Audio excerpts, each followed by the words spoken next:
নমস্কার বন্ধুরা, তনবিনা রান্নাঘরে আপনাদের সবাইকে স্বাগত। আজ নিয়ে এসেছি খুব সুস্বাদু পাকা আমের বড়া রেসিপি। পাকা আম দিয়ে যে এত সুস্বাদু বড়া হয় তা আপনারা বাড়িতে না বানালে বুঝতেই পারবেন না। তাহলে চলুন শুরু করি। সবার প্রথমে আমি এখানে মিক্সিং বোল নিয়েছি। এর মধ্যে দিয়ে দিয়েছি 1 কাপ ময়দা, হাফ কাপ সুজি আর একটা পাকা আমকে টুকরো করে নিয়েছি। এটা ব্লেন্ডারে ব্লেন্ড করে নেব। এটা এর মধ্যে অ্যাড করছি।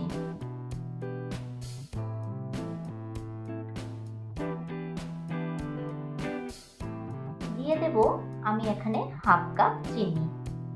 চিনিটা আপনারা যে যার মিষ্টি বুঝে দেবেন। আর দিয়ে দিচ্ছি অল্প একটু নুন। দিয়ে এবার শুকনো উপকরণগুলি একটু মেখে নেব। শুকনো উপকরণগুলি মাখা হয়ে গিয়েছে। এবার আমি এখানে অল্প অল্প করে জল দিয়ে এটাকে ভালো করে মেখে নেব।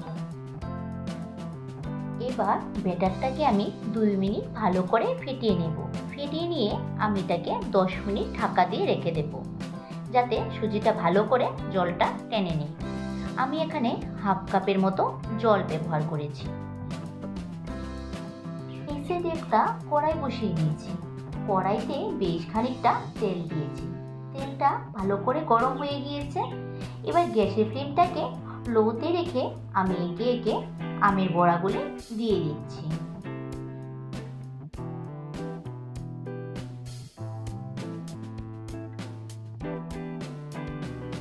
বড়াগুলি তেলের মধ্যে দেওয়ার পর গ্যাসের ফ্লেমটাকে লোতে রাখতে হবে। হাইতে রাখলে কি হবে, ভিতরে কাঁচা থেকে যাবে, উপরে ক্রিস্পি হয়ে যাবে। এবার গ্যাসের ফ্লেমটাকে লোতে রেখে 10 থেকে 15 মিনিট বড়াগুলিকে ভালো করে ভেজে নেব।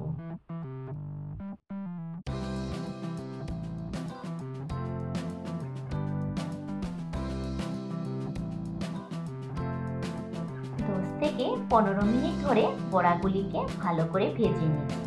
দেখুন বড়াগুলি খুব সুন্দর একটা কালার এসে গিয়েছে।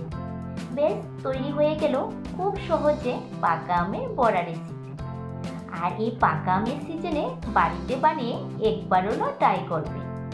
আর আমার রেসিপিটি যদি ভালো লেগে থাকে তাহলে লাইক, শেয়ার ও সাবস্ক্রাইব করে পাশে থাকার অনুরোধ রইল।